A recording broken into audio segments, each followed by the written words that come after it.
Here we are. Give it a spin. One of the most perfect bouquets I think I've ever seen. This is an unusual material, that painted oak. I said I never use spray painted material, but I've never seen it before, and it leapt out. Keep twirling it. It's so gorgeous.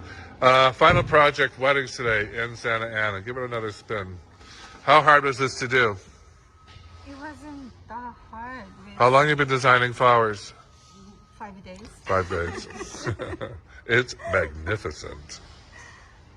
How long did this take you? It's 30 minutes. About 30 minutes. About a half hour. And they'll go faster once you get the first one done. Give it one more spin. It is glorious.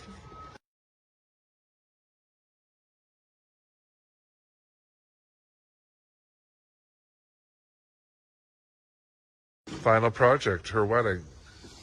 Go grab your bridal piece real quick and show it off. Look at that.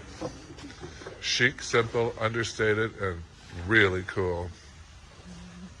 Congratulations. Bravo. Thank you.